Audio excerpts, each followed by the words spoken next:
Hello students, welcome to this lecture series. इस video में बच्चा हम बात करेंगे क्वाड्रेटिक इक्वेशन की।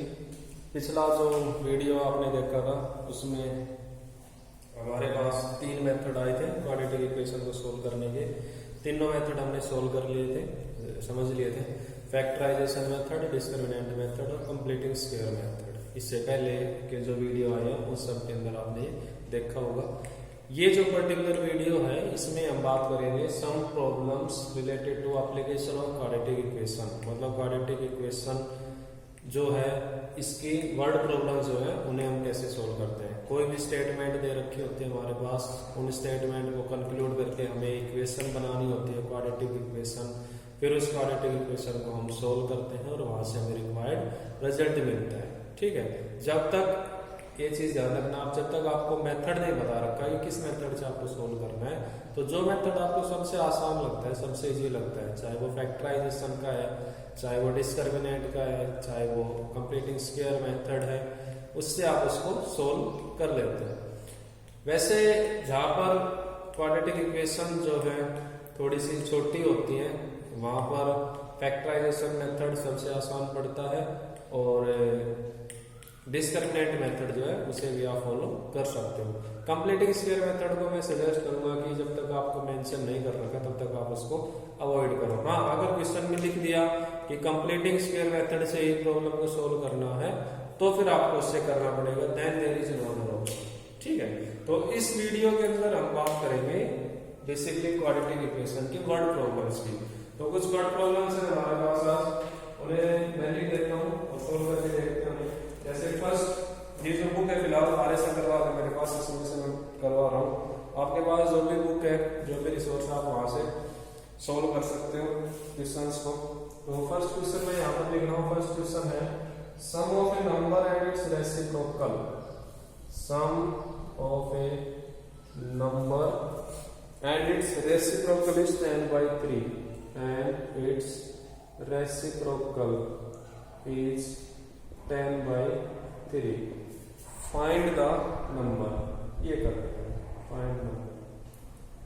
ठीक है, अब क्वेश्चन देख के तो हमें पता नहीं चल रहा है कि ये क्वाड्रेटिक बनेगा या लीनियर इक्वेशन कैसा बनेगा, लेकिन ये जो सेंटेंस हमें दे रखे हैं इसको अगर हम इक्वेशन की टर्म में कन्वर्ट करते हैं तो वहां से हमें आइडिया आ जाएगा। तो कैसे सोल्व करेंगे इसको देखो। हमें क्या बता रखा है, हमें बता रखा है कि तुम्हारे पास कोई नंबर है, उस नंबर का और उस नंबर के रेसिप्रोकल का जो सम आता है वो कितना आता है, 10/3 आता है। तो वो नंबर निकालना है, हमें नहीं पता वो नंबर क्या है। तो हम क्या करते हैं, नंबर कंसीडर कर लेते हैं। Late required number is x। वो जो रिक्वायर्ड नंबर है वो हमारे पास क्या है, x है। ठीक है, अब अकॉर्डिंग टू क्वेश्चन हम क्या रखेंगे, क्वेश्चन में क्या दे रखा है, नंबर और उसका रेसिप्रोकल। तो नंबर तो हो गया हमारे पास x, उसका रेसिप्रोकल क्या बनेगा भाई, 1/x बनेगा। सिंपल सी बात है। अब इन दोनों का सम है तो बीच में आ गया प्लस किसके इक्वल बता रखा है, 10/3 equal. So is equal to 10/3 लिख सकते हैं इसको। x plus 1/x is equal to 10/3 मैंने लिखा है, क्वेश्चन को दे रखा था बस मैंने तो कंक्लूड करके लिखा है। क्लियर है ये बात। सोल्व करना है, क्वेश्चन बन गया। x से नीचे कुछ भी नहीं है तो क्या है 1।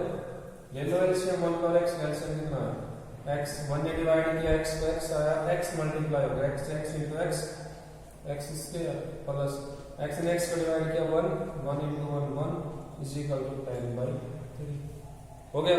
कर दो cross multiply, x square plus 1 into 3 क्या बना, 3x स्क्वायर प्लस में 3 is equal to 10 into x कितना बना, 10x। क्रॉस मल्टीप्लाई करिए यहाँ पे। क्लियर हो गया बात। 10x पे कर लिया तो 3x square minus 10x plus 3 is equal to 0। Quadratic हो गई सिंपल सी। 3x square minus 10x plus 3 is equal to 0। इस क्वाड्रेटिक को सोल्व करना है तुम्हें। फैक्टराइजेशन मेथड से सोल्व कर लेते हैं इसको। तो फैक्टराइजेशन मेथड से जब इसको सोल्व करोगे तो तुम्हें दो नंबर ढूंढने हैं जिनका जो प्रोडक्ट आए, वो कितना आए, 3 into 3 9। और जब उनका सम करें तो कितना है, x का कोएफिशिएंट कितना है, माइनस में 10। ठीक है, तो दो नंबर का प्रोडक्ट आ रहा है पॉजिटिव, उन्हें जब ऐड करते हैं तो जो रिजल्ट आता है वो आता है नेगेटिव। तो इसका मतलब क्या हुआ कि दोनों नंबर कैसे हैं हमारे पास नेगेटिव, क्योंकि नेगेटिव इंटू नेगेटिव पॉजिटिव बना होगा और नेगेटिव को नेगेटिव ऐड किया तो नेगेटिव आया होगा।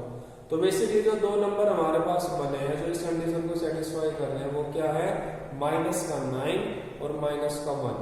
तो यहाँ पर जब हम मिडिल टर्म स्प्लिट करेंगे माइनस 10x तो उसे हम क्या लिखेंगे, माइनस का 9x और माइनस का x, और आगे क्या दे रखा है 3x², और पीछे क्या दे रखा है +3 इज इक्वल टू 0। तो क्वाड्रेटिक जो थी 3x² माइनस 10x प्लस 3, इसको हमने क्या लिख लिया 3x² minus 9x minus x plus 3 is equal to 0। अब इन दोनों क्वांटिटी में देखो क्या कॉमन आ रहा है, 3x कॉमन आ रहा है, तो यहाँ पर क्या बचेगा x माइनस में 3। इन दोनों में देखो क्या कॉमन आ रहा है, यहाँ पर x माइनस 3 है फर्स्ट ब्रैकेट में, तो सेकंड में x माइनस 3 आना चाहिए, मानते हैं इस बात को, बताया था फैक्टराइजेशन मेथड से सोल्व किया था। तो माइनस x प्लस 3 को अगर x माइनस 3 बनाना है तो माइनस में कॉमन लेना पड़ेगा, माइनस में ले लिया कॉमन इज इक्वल टू 0। अब ओवरऑल इसमें क्या कॉमन आ रहा है, x माइनस 3 आ गया कॉमन, तो यहाँ पर क्या बचा भाई 3x माइनस में 1 इज इक्वल टू 0। तो एक बार x माइनस 3 को हम 0 के इक्वल रखेंगे और एक बार 3x माइनस 1 को 0 के इक्वल रखेंगे। तो यहाँ से x कितना आया भाई, यहाँ से x आ गया 3 और यहाँ से x कितना आया 1/3। मतलब कि जो रिक्वायर्ड नंबर है वो हमारे पास 3 भी हो सकता है और वो 1/3 भी हो सकता है। भाई 3 जब लेके चलोगे तो 3 का रेसिप्रोकल कितना बनेगा 1/3 बनेगा ना। अब 3 को और 1/3 को ऐड करेंगे तो कितना बनेगा 10/3 करके देख लो। और अगर नंबर 1/3 लेके चलते हो तो 1/3 का रेसिप्रोकल कितना बना 3। अब 1/3 और 3 को ऐड करके देख लो तो भी कितना आएगा हमारे पास 10/3 ही आएगा। तो कहने का मतलब क्या हुआ कि एक नंबर हमें निकालना था इस तरीके से कि नंबर और उसके रेसिप्रोकल का सम कितना आए 10/3। तो जो नंबर हमारे पास पॉसिबल है वो क्या है, वो नंबर 3 भी हो सकता है और वो नंबर 1/3 भी हमारे पास हो सकता है। ठीक है, इस तरीके से आपको जो इंफॉर्मेशन दे रखी है वर्ड प्रॉब्लम के अंदर उसको कंक्लूड करके क्वाड्रेटिक इक्वेशन बनानी है और फिर उस क्वाड्रेटिक इक्वेशन को आपको सिंप्लीफाई करना है, वहां से आपको क्वेश्चन जो है सोल्व होंगे। ठीक है, आई होप आपको क्लियर हो गया होगा। ये वाला क्वेश्चन हमने इस तरीके से सोल्व किया है। नेक्स्ट क्वेश्चन जो दे रखा है वो बता रखा है divide 12 into 2 parts। Next question लिखना होगा डिवाइड 12 into 2 parts। 12 को 2 पार्ट में डिवाइड करना है, मतलब 2 नंबर में डिवाइड करना है, सच दैट इस तरीके से such that sum of their squares, sum of their squares मतलब वो जो 2 पार्ट बने हैं ना 2 नंबर पर जिसमें तुम्हें 12 को डिवाइड किया है उनके स्क्वायर का जो सम वो कितना है 74। ठीक है भाई, ये इंफॉर्मेशन दे रखी है। इस इंफॉर्मेशन को कंक्लूड करके पहले तो तुम्हें क्या करना है क्वाड्रेटिक इक्वेशन बनानी है और फिर उस क्वाड्रेटिक इक्वेशन को हमें सोल्व करना है। तो क्वेश्चन क्या कह रहा है, क्वेश्चन ये कह रहा है कि भाई 12 है, 12 को 2 पार्ट में डिवाइड करो और इस तरीके से डिवाइड करो कि उन दोनों पार्ट के स्क्वायर का जो सम है वो कितना आ जाए 74 आ जाए। तो ऐसा करते हैं इसमें जो 12 को हमें डिवाइड करना है एक पार्ट कंसीडर कर लेते हैं, let first part that is equal to x। First part हमने मान लिया x, तो दूसरा पार्ट क्या बचेगा देन सेकंड पार्ट। भाई जो 2 नंबर हैं दोनों का सम होना चाहिए था 12, सम 12 होना चाहिए था ना दोनों का 2 पार्ट का। तो एक को अगर हमने x लिया तो दूसरा क्या बचेगा, सीधी सी बात है 12 माइनस x बचेगा, मानते हैं इस बात को। दूसरा अब कंडीशन लगा दो, कंडीशन क्या कह रही है, कंडीशन ये कह रही है कि ये जो 2 पार्ट हमने बनाए हैं इन दोनों के स्क्वायर का सम, इन दोनों के स्क्वायर का सम मतलब कि x का स्क्वायर और 12 माइनस x का स्क्वायर और इनका सम, x का स्क्वायर और 12 माइनस x का स्क्वायर और इन दोनों का सम किसके इक्वल आना चाहिए 74 के इक्वल आना चाहिए। कर लो सॉल्व।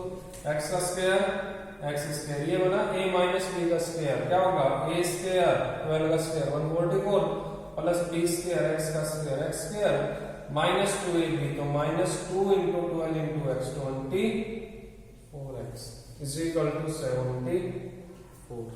समझ गए?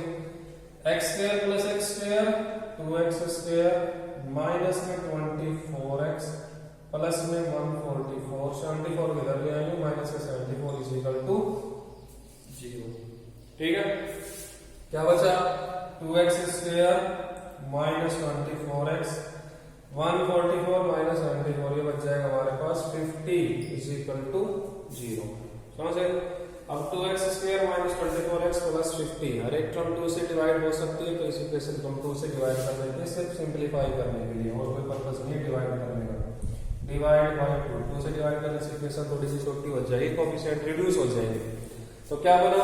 2x से 2 से डिवाइड किया था x स्क्वायर माइनस 24x को क्या था 12x प्लस में 50 को क्या था 25 इज इक्वल टू 0। समझ में आ गया? तो अब हमें यहाँ पर क्या करना है, क्वाड्रेटिक हमारे पास बन चुकी है, एक्स स्क्वायर माइनस में 12x और प्लस में 25 इज इक्वल टू 0।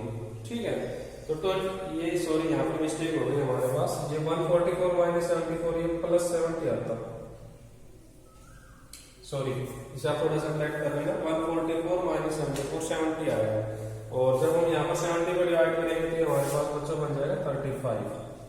ठीक है, ये आएगी exact equation, x square minus 12x plus 35 is equal to 0। अब इसे सॉल्व कर लेते हैं, फैक्टराइजेशन मेथड से सॉल्व कर लो, सिंपल सा क्वेश्चन है। दो नंबर ढूंढते हैं जिनका प्रोडक्ट तो आ जाए कितना 35 इंटू 135 और सम कितना आ जाए माइनस में 12, तो फैक्टर इससे बन जाएंगे हमारे पास x माइनस 7 और x minus 5 is equal to 0। ठीक है, तो एक तो x की वैल्यू आई हमारे पास 7 और दूसरी x की वैल्यू आई हमारे पास 5। क्लियर है? मतलब कि अगर हम फर्स्ट पार्ट को 7 लेके चलते हैं तो सेकंड पार्ट क्या हो जाएगा 12 माइनस 7। ठीक है, यहाँ पर हम लिखेंगे फर्स्ट पार्ट अगर हमने फर्स्ट पार्ट को x कंसीडर किया था ना फर्स्ट पार्ट को, तो x की वैल्यू अगर हम 7 लेते हैं तो फर्स्ट पार्ट हो गया 7, तो सेकंड पार्ट क्या बचा?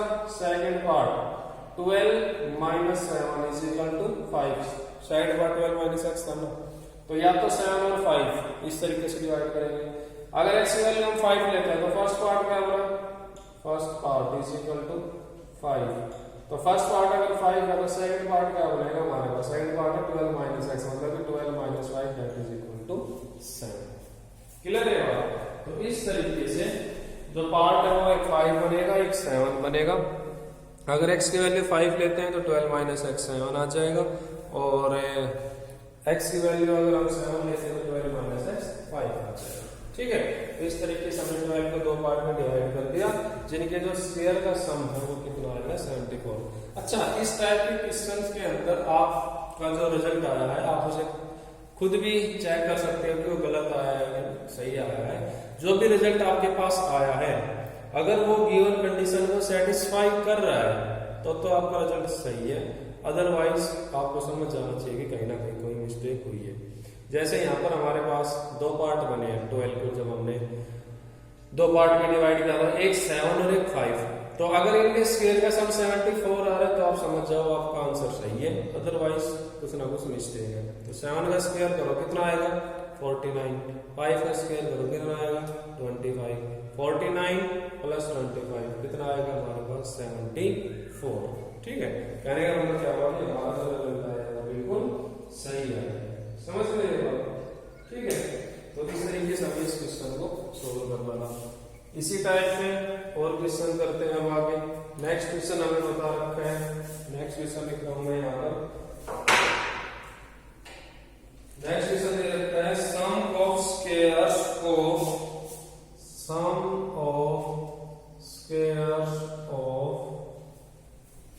To consecutive odd numbers, two consecutive odd numbers is 394। ठीक है, फाइंड द नंबर्स, तो वो नंबर हमें निकालने हैं यहाँ पर। ठीक है, क्वेश्चन समझ लो आप, क्वेश्चन आपका समझ में आ गया होगा, ये भी सेंटेंस क्वेश्चन है, कोई कॉम्प्लिकेटेड नहीं है। क्या कह रखा है क्वेश्चन के अंदर, sum of square of two consecutive odd number, तो हमारे पास दो कॉन्जुगेटिव ओड नंबर है, दो लगातार ओड नंबर है, ठीक है, और उनके स्क्वायर का जो समूह कितना है 394। तो ये सोचो यहाँ पर अगर मैंने एक ओड नंबर को x लिया है, let first odd number is equal to x, तो जो दूसरे वाला ओड नंबर आएगा देन सेकंड ओड नंबर उसे मैं क्या लिख के चलूंगा, उसे हम क्या लिख के चलेंगे, वो कैसा दे रखा है कॉन्जुगेटिव। अब देखो अगर हमारे पास एक 5 है ओड नंबर है, उसका कॉन्जुगेटिव ओड नंबर कौन सा आएगा, या तो आप 7 लिखोगे या आप क्या लिखोगे 1 लिखोगे, सॉरी 3 लिखोगे। मतलब कि अगर हमारे पास 5 एक ओड नंबर है तो उससे अगला नेचुरल नंबर जो ओड आएगा वो कौन सा आएगा 7, और उससे पिछला नेचुरल नंबर जो ओड आएगा वो कौन सा आएगा 3। मतलब कि 2 कॉन्जुगेटिव ओड नंबर के बीच में जो डिफरेंस आ रहा है वो कितना आ रहा है हमारे पास 2 यूनिट का आ रहा है। कितने यूनिट का आ रहा है 2 यूनिट का आ रहा है।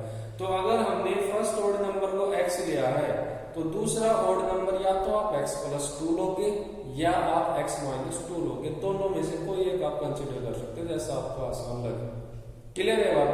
तो अगर हमने फर्स्ट ओड नंबर को x लिया है तो दूसरा ओड नंबर हम यहाँ पर मान लेते हैं x प्लस में 2। दूसरा ओड नंबर हमने क्या मान लिया x प्लस में 2। आप x माइनस 2 भी मान लोगे तो भी सही आएगा, तो ऐसा नहीं है कि गलत हो जाएगा। ठीक है, अब जो कंडीशन हम लगा देते हैं अकॉर्डिंग टू क्वेश्चन, क्या लिखेंगे, क्या कहा है कि इन दोनों नंबर के स्क्वायर का सम, तो पहले का स्क्वायर मतलब x का स्क्वायर, दूसरे का स्क्वायर मतलब x प्लस 2 का स्क्वायर, इन दोनों का सम किसके इक्वल है 394। Then we have to solve for x, तो हम यहां से x के लिए सॉल्व कर रहे हैं। x का स्क्वायर कितना बना x square plus x plus 2 का स्क्वायर a प्लस b के होल स्क्वायर से एक्सपेंड हो जाएगा, x का स्क्वायर x स्क्वायर 2 का square 4 plus 2ab 2 into x into 2 कितना हो जाएगा 4x इज इक्वल टू 394। ठीक है, तो ये x square plus x square कितना बना 2x स्क्वायर प्लस में 4x प्लस में 4 माइनस 394 इज इक्वल टू 0। तो 2x square plus 4x 4 minus 394 minus का 390 इज इक्वल टू 0। अब ये जो क्वाड्रेटिक आई है इसकी हर एक तरफ आप देख सकते हो क्या है, b1 है 2b 4b और माइनस 390। तो यहाँ पर आप क्या कर सकते हैं कि इसको थोड़ा सा रिड्यूस करने के लिए हर एक तरफ हम 2 से डिवाइड कर सकते हैं। तो यहाँ पर हम कर देंगे डिवाइड बाई 2 2 से डिवाइड करने से क्या होगा 2x स्क्वायर बन गया x स्क्वायर प्लस 4x बन जाएगा 2x माइनस 390 को डिवाइड करें तो 195 इज इक्वल टू 0। समझ में आ गई ये बात। अब हमें इसे सोल्व करना है, क्वाड्रेटिक इक्वेशन बन चुकी है, क्वाड्रेटिक इक्वेशन को सोल्व करना है। फैक्टराइजेशन मेथड से इसको सोल्व अगर करोगे आप तो आपको 2 नंबर ढूंढने हैं जिनका प्रोडक्ट को कितना आ जाए माइनस 195 इंटू 1, माइनस का 195 आना चाहिए प्रोडक्ट, और सम कितना आ जाए जो इसका कोएफिशिएंट है दैट इज 2। क्लियर है। तो प्रोडक्ट अगर नेगेटिव आ रहा है सम अगर पॉजिटिव आ रहा है, इसका मतलब हमारे पास एक नंबर पॉजिटिव है और एक नंबर नेगेटिव है, और जो लार्जर नंबर है वो पॉजिटिव है क्योंकि सम पॉजिटिव आ रहा है, और जो स्मॉलर नंबर है वो नेगेटिव है। तो जो फैक्टर हमारे पास बनेंगे 2 नंबर 15 और 13 हम ले सकते हैं। 15 इंटू 13 आप मल्टीप्लाई करके देखो कितना आएगा 195, और प्लस का 15 और माइनस का 13 अगर लेंगे तो सम कितना आएगा हमारे पास 2। तो इसे हम लिखेंगे x square plus 15x minus 13x minus 195 is equal to 0। यहाँ पर इन दोनों में से क्या कॉमन लेंगे x कॉमन लेंगे, तो ये बना x प्लस में 15, यहाँ पर x प्लस 15 है तो यहाँ पर भी x प्लस 15 बचना चाहिए सेकंड ब्रैकेट में, तो इन दोनों में समय क्या कॉमन लेना पड़ेगा माइनस का 13 इज इक्वल टू 0। अब ओवरऑल हमारे पास क्या कॉमन आ गया x प्लस 15, तो एक बच गया यहाँ पर x और माइनस में 13 इज इक्वल टू 0। ठीक है, x प्लस 15 को जब 0 के इक्वल रखेंगे एक बार तो हम, और एक बार हम x माइनस 13 को 0 के इक्वल रखेंगे, तो x प्लस 15 को 0 के इक्वल रखा था x आया माइनस 15, और x माइनस 13 को जब 0 के इक्वल रखा था x आया हमारे पास 13। क्लियर है बात। तो x की वैल्यू अगर हम माइनस 15 लेके चलते, देखो यहाँ पर ओड नंबर दे रखा है, एक सेकंड यहाँ पर नेचुरल नंबर और कंसीडर कर लेते हैं, नेचुरल नंबर हो गई कौन था। ठीक है, अगर ये इंटीजर दे रखा होता, मैं अलग अलग केस बता रहा हूँ, अगर आपके पास ये दे रखा होता है कि ये जो नंबर है अगर वो इंटीजर है तो ये दोनों केस पॉसिबल थे, x को -15 भी लेते और x को 13 भी लेते।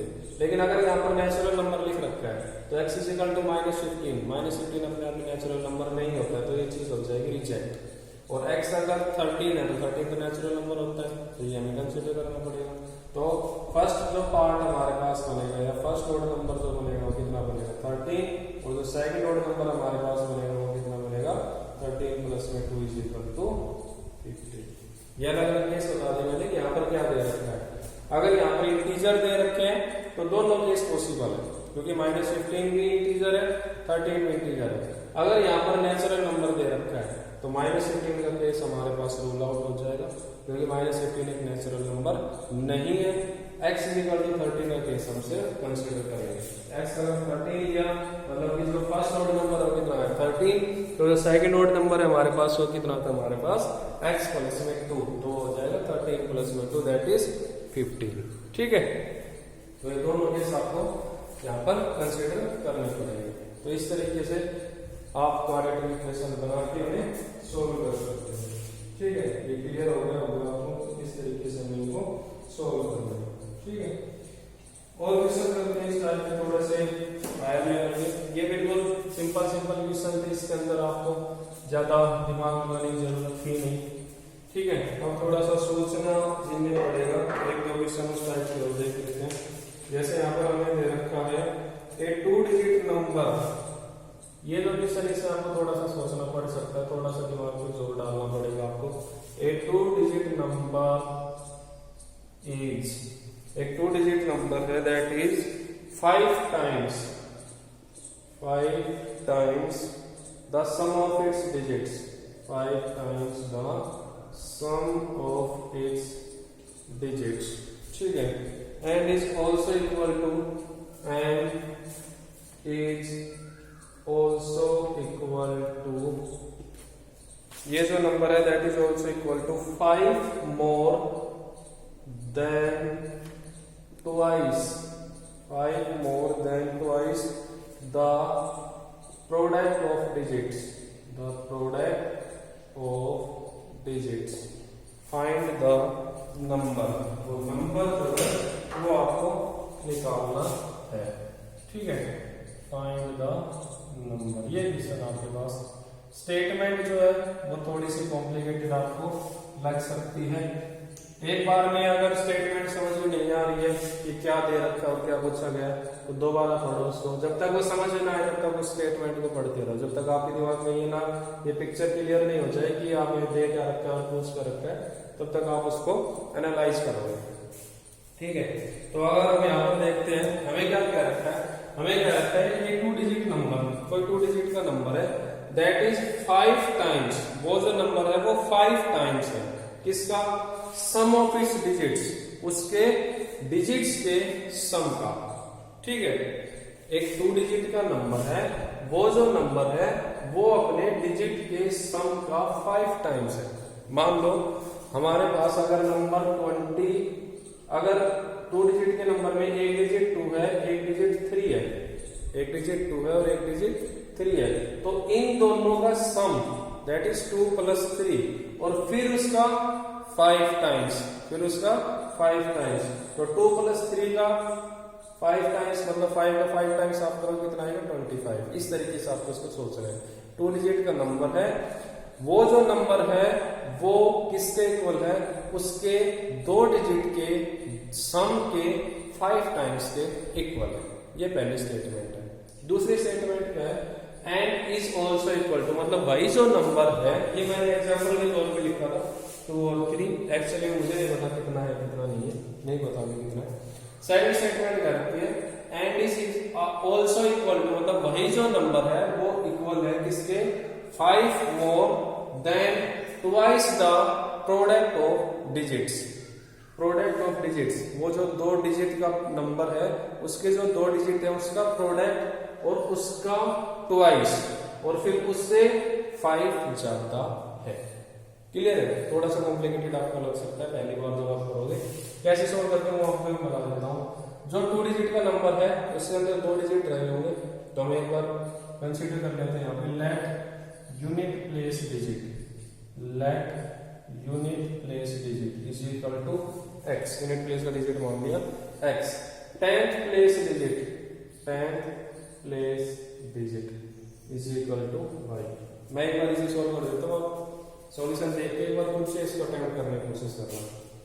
जो नंबर दे रखा है उसके हमने यूनिट प्लेस डिजिट मान ली एक्स और टेंथ प्लेस डिजिट मान ली वाई। ठीक है, तो नंबर क्या बना हमारे पास, नंबर।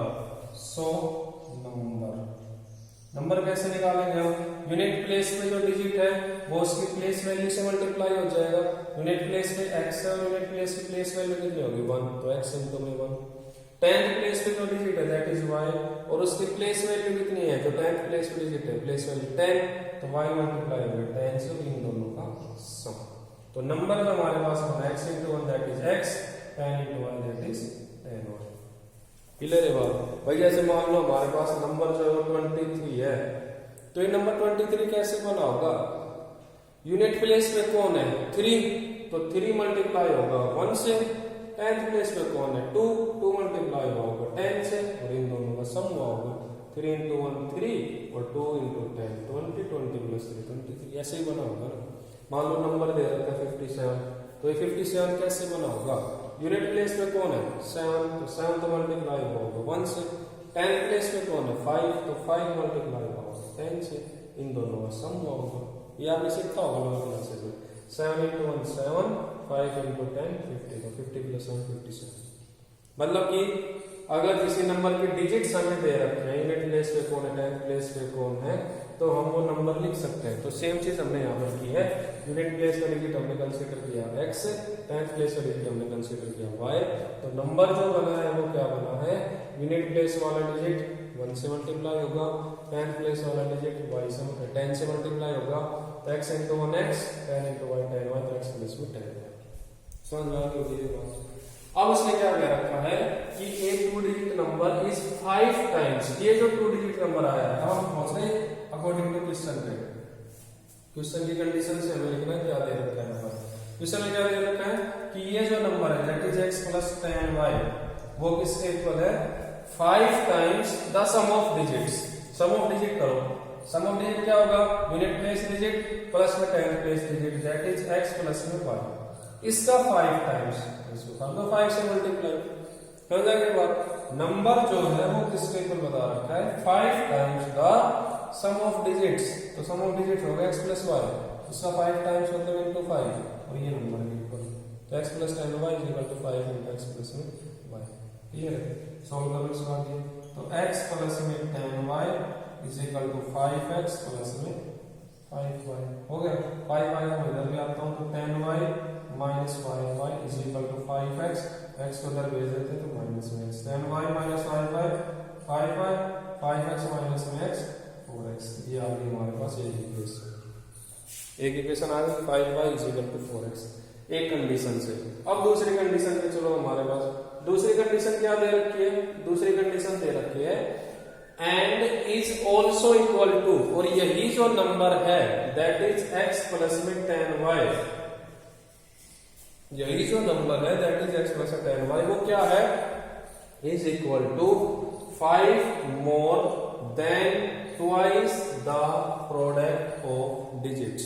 पहले करो product of digits, product of digit क्या बना x इंटू वाई, इसका ट्वाइस 2 से मल्टीप्लाई कर दो और दैट इज 5 मोर, उससे 5 ज्यादा तो प्लस में 5।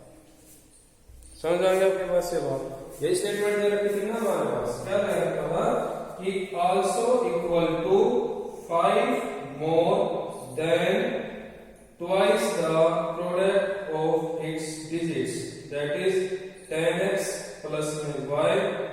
ठीक है, और ये हमारे पास हो जाएगा इज इक्वल टू 2xy और प्लस में 5। मानते उस बात को हमने कैसे किया है। ठीक है, तो ये जो चीज है ये दोनों आपस में हमारे पास क्या होगी, इक्वल होगी। x प्लस में 10y नंबर हो गया, x into y product of digit, उसका ट्वाइस 2xy और उससे 5 ज्यादा तो प्लस में 5 इज इक्वल टू नंबर। अब यहाँ पर हमें इसको सोल्व करना है। एक इक्वेशन हमारे पास ये होगी, तो बेसिकली अब करेंगे क्या, यहाँ पर 5 इसके इक्वल दे रखा था हमारे पास 4x के इक्वल दे रखा था। तो एक इक्वेशन हमारे पास बच्चों ये है और एक इक्वेशन हमारे पास ये है, ये दो इक्वेशन बन गई हमारे पास। ठीक है, अब इन दो इक्वेशन में से हमें एक वेरिएबल को एलिमिनेट करना पड़ेगा, चाहे तो हम x को एलिमिनेट कर सकते हैं, चाहे हम y को एलिमिनेट कर सकते हैं। जैसे हमें आसान लगे वैसे हम कर सकते हैं। यहाँ पर तो बराबर पड़ेगा, चाहे तो y का एलिमिनेट कर लो, चाहे हम x को एलिमिनेट करो। अगर हम y की वैल्यू निकाल लेते हैं यहाँ से y की वैल्यू कितनी आएगी हमारे पास, यहाँ पर y की वैल्यू आई है 4/5x। 5y equal to 4x है, तो 5 इसके नीचे आ जाएगा, उधर मल्टीप्लाई में तो इधर आके डिवीजन में जाएगा ना, तो y इसके इक्वल हो गया 4/5x। और ये y की वैल्यू उठाकर हम इस इक्वेशन के अंदर डाल देते हैं। ठीक है, उससे जो x है इक्वेशन जो है सिर्फ और सिर्फ x में बच जाएगी, y एलिमिनेट हो जाएगा हमारे पास।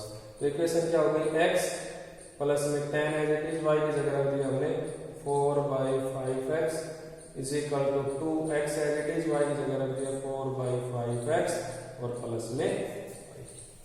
क्लियर है, 5 इसको कैंसिल करेगा कितना आएगा 2, तो ये बन गया x प्लस में 2 into 4x that is 8x is equal to, यहाँ पर जब सोल्व करेंगे 2x into 4x कितना बना 8x स्क्वायर अपॉन में 5 और प्लस में हो जाएगा ये 5। क्लियर है यहाँ पर, तो इसको अगर मैं सोल्व कर लेता हूँ 5 के नीचे कुछ भी नहीं है तो यहाँ पर 1 हो जाएगा, 5 का 1 कैंसिल आ गया हमारे पास 5, तो ये बन गया 8x स्क्वायर प्लस में 5 into 1 5, ये हो जाएगा 25। तो x प्लस में 8x कितना बना हमारे पास 9x इज इक्वल टू, ये बच गया 8x स्क्वायर प्लस में 25 अपॉन में 5। तो इसको अगर क्रॉस मल्टीप्लाई कर लेते हैं तो ये हमारे पास हो जाएगा 8x स्क्वायर प्लस में 25 इज इक्वल टू 5 9 जा 45x। ठीक है, तो इस तरीके से ये जो इक्वेशन थी ये हमारे पास कन्वर्ट हो चुकी है, इसके अंदर एक क्वाड्रेटिक के इक्वेशन के अंदर ये कन्वर्ट हो चुकी है। तो ये जो क्वाड्रेटिक इक्वेशन आई है हमारे पास, ये बन गई 8x स्क्वायर माइनस 45x और प्लस में 25 इज इक्वल टू 0। ठीक है, 8x square minus 45x plus में 25 इज इक्वल टू 0। तो ये क्वाड्रेटिक इक्वेशन हमारे पास बनी है, इस क्वाड्रेटिक इक्वेशन को हमें सॉल्व करना है।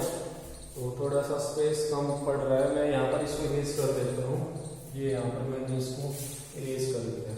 ठीक है, इस क्वाड्रेटिक इक्वेशन को हमें सोल्व करना है, तो इस क्वाड्रेटिक इक्वेशन को हम सोल्व करेंगे यहाँ पर, तो आप इसे सोल्व करके देखना, सोल्व करोगे आप इसे तो ये x की वैल्यू यहाँ पर आ रही है कुछ